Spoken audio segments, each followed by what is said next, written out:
A sloth, a donkey, and a curious human. Send a prompt and see what they're doing. One hits record with a question on his mind. Two brothers pick it up, see what they find. Corn takes his time, Herman's got the facts. Back and forth, they never hold back. My weird prompts, come on in, that's where we begin. My weird prompts, glad you're here. This episode was generated using artificial intelligence. Please verify facts. My Weird Prompts is a community-driven initiative exploring how AI can fuel curiosity and uncover the fascinating ways our world works. GPU compute for this podcast is generously provided by Modal. Learn more at modal.com. If your mechanic worked on your car for 5 years without ever actually fixing the engine, would you keep paying the invoice? I mean, think about it. At some point, you would realize that you are just paying for the privilege of sitting in the waiting room drinking bad coffee while your transmission continues to slip and your check engine light stays blindingly bright. But in the world of mental health, we seem to have accepted this model of the infinite subscription. You sign up, you start the sessions, and for many people, there is no clearly defined exit ramp. It just becomes another line item on the monthly budget, right next to the gym membership you do not use and your various streaming services.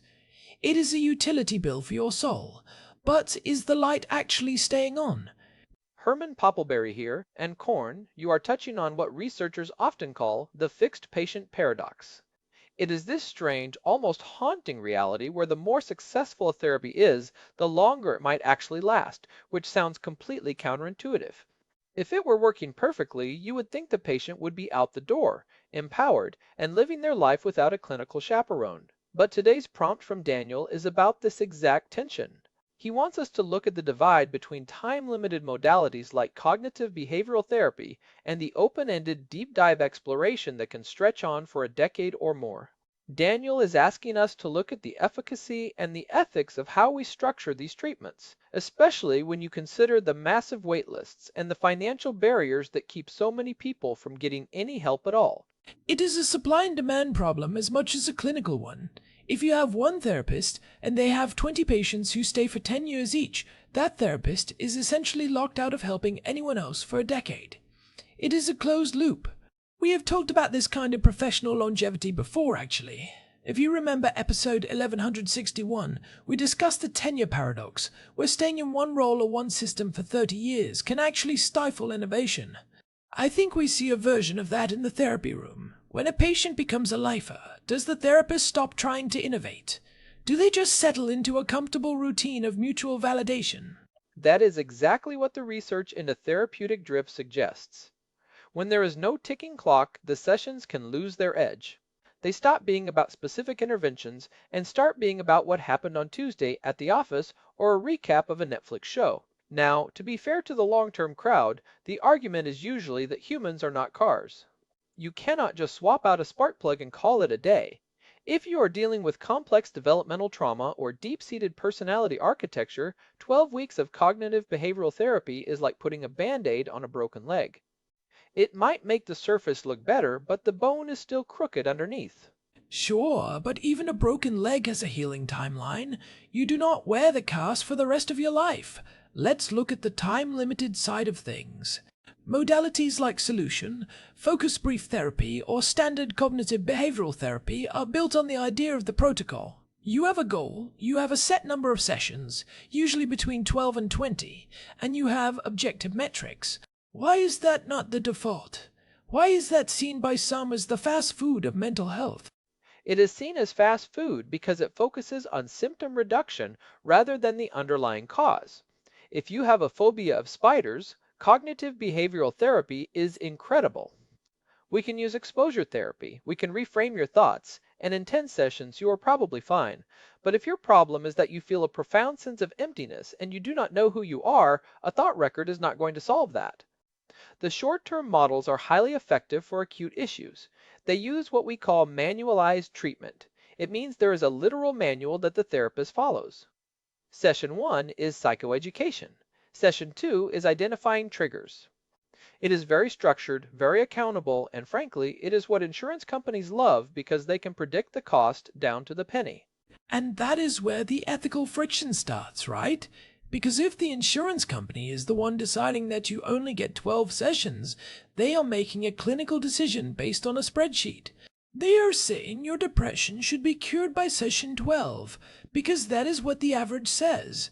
But on the flip side, if the therapist is the one deciding you need 5 years of twice-weekly sessions at $200 an hour, they are making a clinical decision that also happens to pay their mortgage for the next half-decade. Both sides have a massive conflict of interest. One wants you out too early to save money, and the other might want you to stay too long to make money. There is a significant financial incentive for therapists to keep their caseload stable. Finding new patients is hard. It involves marketing, intake assessments, and the uncertainty of whether the new person will be a good fit. Keeping a stable of long-term clients is just good business, even if it is not always the best clinical practice. There was a study in 2024 that really caught my eye. It indicated that 40% of therapy patients reported feeling stuck in their treatment plan after 18 months.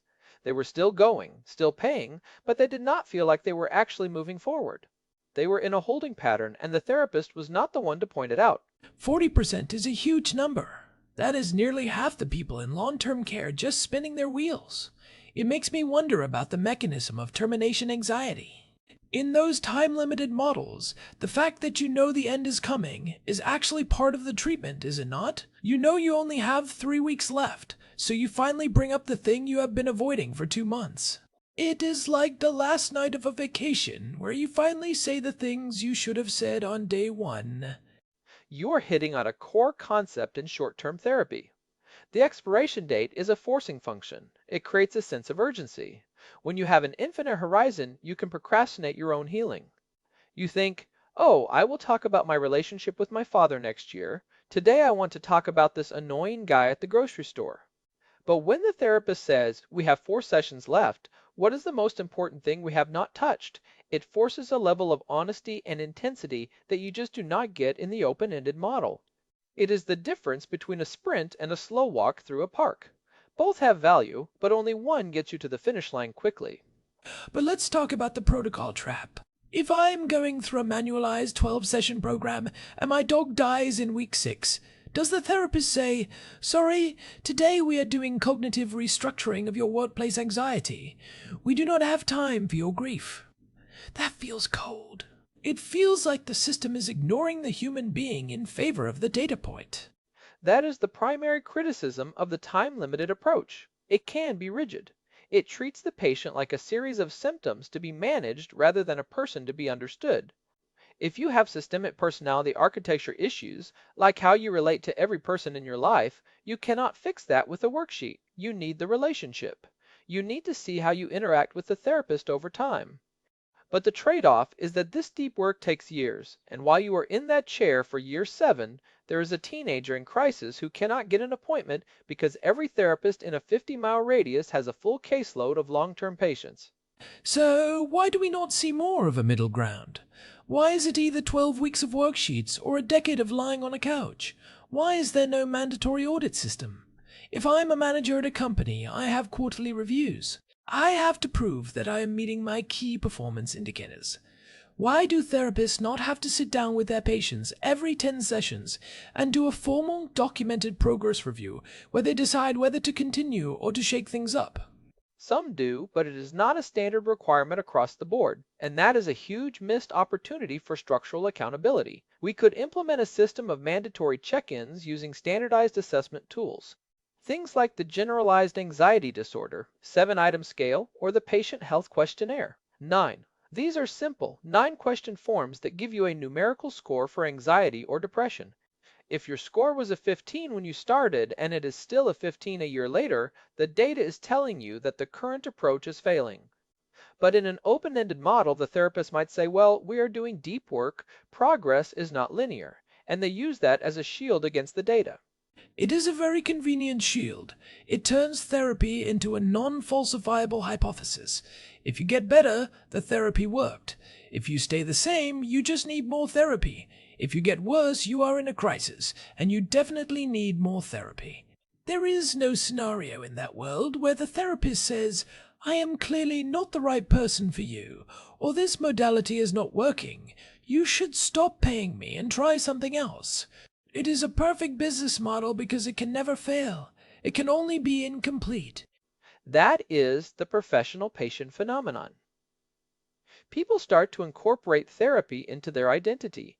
They are not a person who is working through a hard time, they are a person who goes to therapy. It becomes a social outlet, a weekly validation session. And while there is value in being heard, we have to ask if that is the best use of a highly trained clinical resource, especially when you look at the global mental health crisis.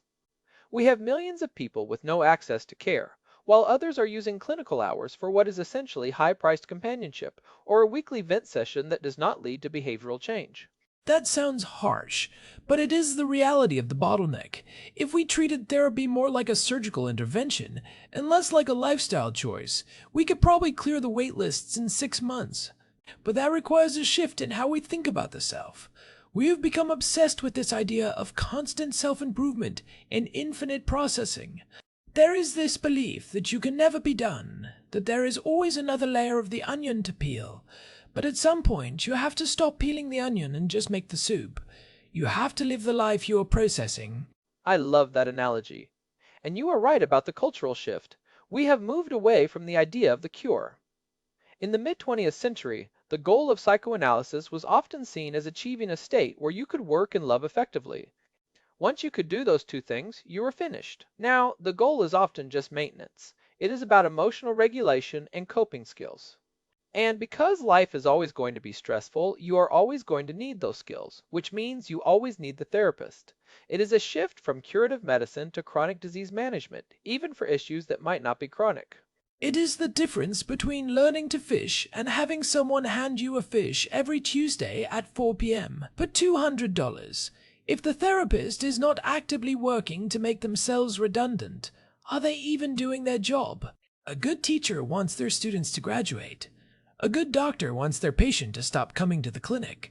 Why is the therapist the only professional where the goal seems to be a lifelong relationship? Well, the counter-argument from the psychodynamic side is that the relationship itself is the medicine. They argue that many psychological issues stem from attachment wounds, and the only way to heal those is through a long-term, stable, trusting relationship with a therapist. They would say that putting an expiration date on that is just recreating the trauma of abandonment. If your parents left you and then your therapist leaves you after 12 weeks because a manual said so, that could be devastating.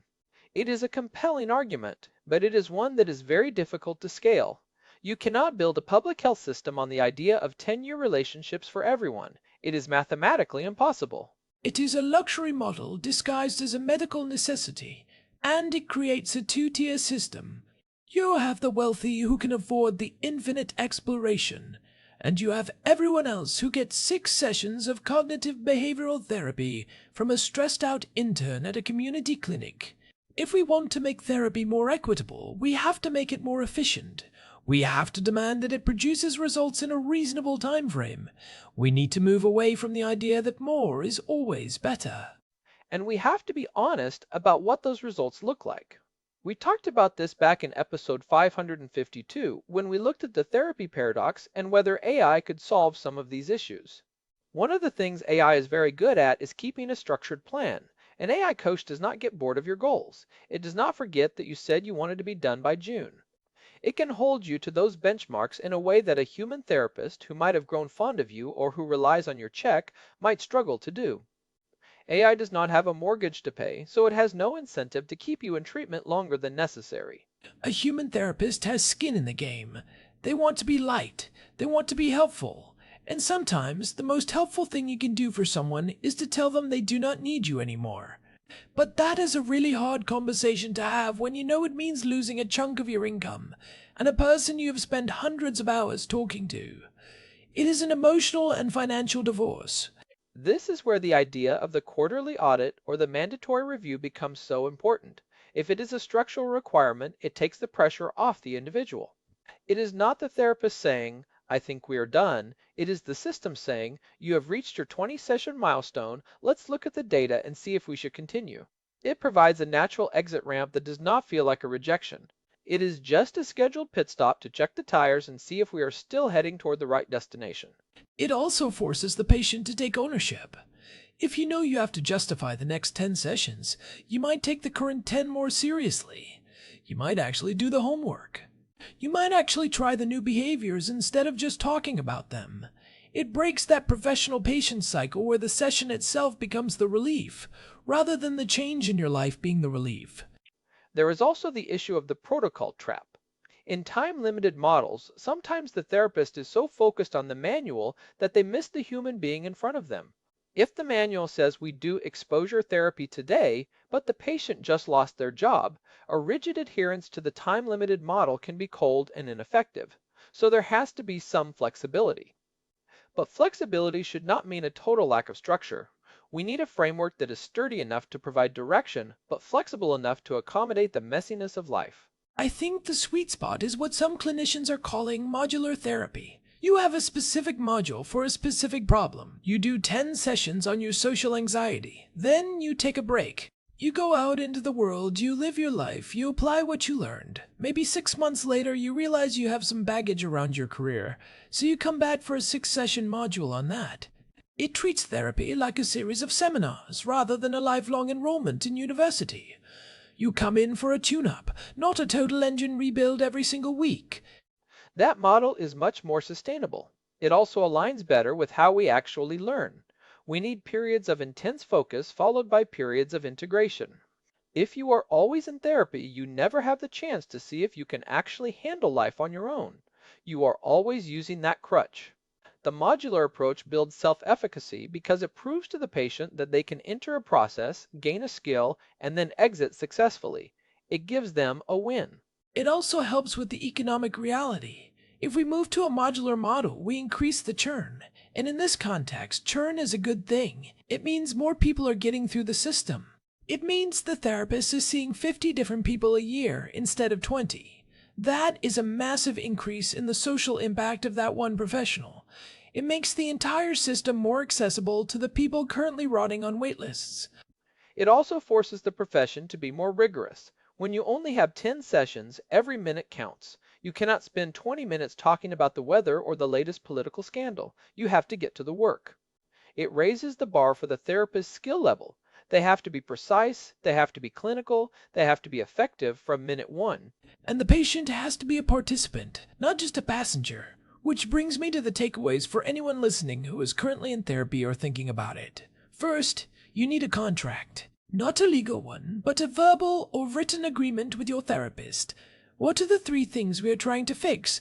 How will we know when they are fixed? And when is our first formal review date? If your therapist bristles at that, that is a red flag. I would add that you should ask your therapist to use objective assessment tools. Do not just rely on the question, how do you feel today? Ask to take a standardized test like the GAD-7 or the PHQ-9 every month. Look at the numbers. If your depression score started at an 18 and it is still an 18 after 6 months, the data is telling you that the current approach is failing. Use that data to steer the ship. It makes the process transparent and keeps both of you accountable. It takes the guesswork out of progress. And finally, have an exit strategy from day one. Therapy should be a phase of your life, not a lifestyle. Go in with the mindset that you are there to acquire a specific set of tools and that your goal is to graduate as quickly as possible. If you find yourself still there 3 years later and you are talking about the same things you were in month 3, it is time to have a very uncomfortable conversation with your therapist, or just find a new one. You are the consumer here. You are the one paying for the service. It really comes down to whether we view mental health as a destination or a journey. If it is a journey, we need a map and we need to know where we are going. We cannot just drive around in circles and call it progress because we are putting miles on the car. The infinite model is a failure of imagination and a failure of the system to prioritize the many over the few. We have to be more disciplined about how we use these resources. It is about moving from a model of dependency to a model of agency. We want people to be the masters of their own minds, not perpetual clients of a mental health professional. The goal of therapy should be a world where fewer people need therapy because they have been given the tools to manage their own lives. That is a vision I can get behind. It is more ethical, more efficient, and ultimately more respectful of the patient's potential to heal and grow. It treats them as a capable adult rather than a permanent patient. Well, this has been a deep dive into a topic that affects way more people than we realize. I think we have given people some real food for thought about their own treatment or the treatment of their loved ones. It is okay to ask for results. It is okay to ask for an end date. I hope so. It is a conversation we need to have if we are going to fix the structural issues in the industry. We need to stop being afraid of the data and start using it to help more people. Big thanks to our producer, Hilbert Flumingtop, for keeping us on track as always. And a huge thank you to Modal for providing the GPU credits that power this show. We literally could not do this without them.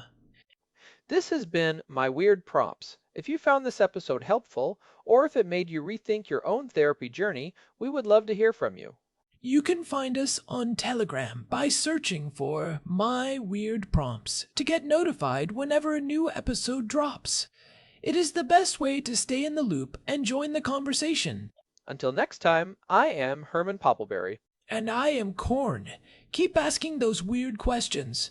Goodbye. See ya. This episode was generated using Gemini Flash 3. Text-to-speech engine was Chatterbox. Thanks for listening to our show, My Weird Prompts, where our thoughts go from slow takes to facts on cue. We change and follow through. My weird prompts, that's the flows from sloth.